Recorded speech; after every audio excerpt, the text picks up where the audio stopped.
Assalamualaikum warahmatullahi wabarakatuh. Teorema 7.1.5, jika F terintegral Riemann interval AB, maka F terbatas pada interval AB. Kita buktikan.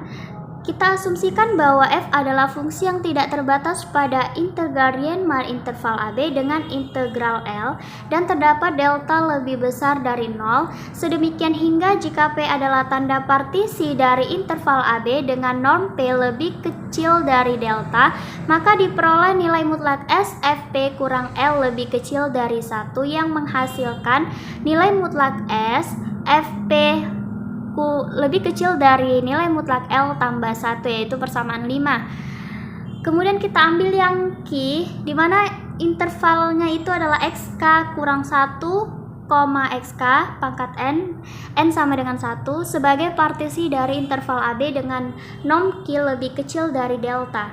Karena nilai mutlak F tidak terbatas pada interval AB, maka terdapat paling sedikit satu interval bagian di Q yang disebut XK kurang 1, XK, di mana nilai mutlak F tidak terbatas padanya. Namun jika nilai mutlak F terbatas pada tiap interval bagian, maka akan menjadi XI kurang 1, XI oleh M, maka akan terbatas pada interval AB oleh M1, M2, Mn. Sekarang akan kita ambil tanda untuk Q yang akan menghasilkan kontradiksi di 5 yang tadi. Kemudian kita tandai bahwa Q ini dengan TI didefinisikan sebagai XI, di mana untuk I tidak sama dengan K, dan kita ambil menjadi TI elemen XK kurang 1, XK, sedemikian hingga nilai mutlak FTK XK kurang 1 lebih besar dari nilai mutlak L tambah 1 ditambah sigma I tidak sama dengan K, FTI XI kurang 1.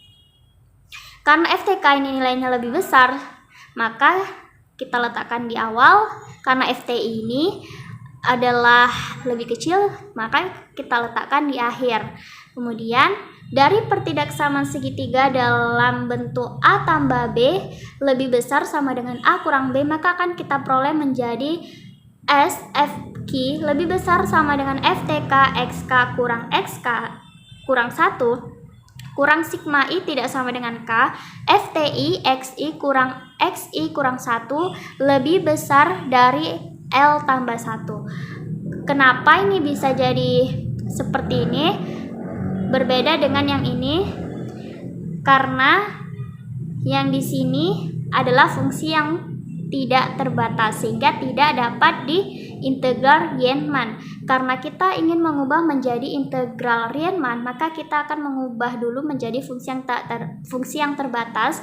Dan untuk menjadikan fungsi yang terbatas, maka kita gunakan pertidaksamaan segitiga dalam bentuk A tambah B lebih besar sama dengan A kurang B. Maka hasilnya akan menjadi seperti yang saya lingkarin.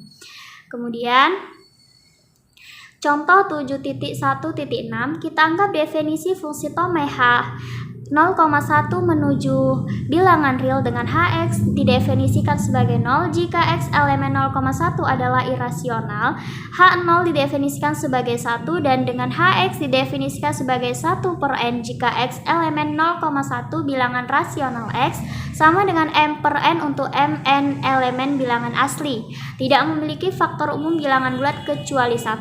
Akan terlihat bahwa 5.1.5 bahwa H kontinu pada setiap bilangan irasional dan tidak kontinu pada setiap bilangan rasional di 0,1. Akan kita tunjukkan bahwa H elemen integral Riemann 0,1.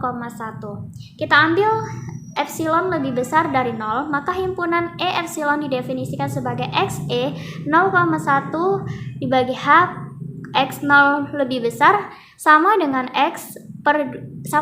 epsilon per 2 adalah himpunan terbatas. Ambil NE sebagai bilangan pada elemen E epsilon dan ambil delta epsilon didefinisikan sebagai epsilon per 4N epsilon. Jika P adalah tanda partisi dengan norm P lebih kecil dari delta epsilon, ambil P1 sebagai himpunan bagian dari P yang memiliki tanda di E epsilon dan P2 sebagai himpunan bagian dari P yang memiliki tanda selainnya di interval 0,1. Kita amati bahwa P1 memiliki paling besar 2n epsilon interval yang total panjangnya lebih kecil 2n epsilon delta epsilon sama dengan epsilon per 2 dan bahwa 0 lebih kecil dari HTI lebih kecil sama dengan 1 untuk setiap tanda di P1. Begitupun total panjang dari himpunan bagian di P2 adalah lebih kecil sama dengan 1 dan HTI lebih kecil dari epsilon per 2 untuk setiap tanda di P2. Sehingga kita peroleh jadi nilai mutlak SHP sama dengan SH P1 ditambah SH P2 lebih kecil dari 1 kali 2 N epsilon delta epsilon ditambah epsilon per 2 dikali 1 sama dengan epsilon. Karena epsilon lebih besar dari 0, maka kita simpulkan bahwa H elemen terintegrarienman 0,1 dengan integral 0.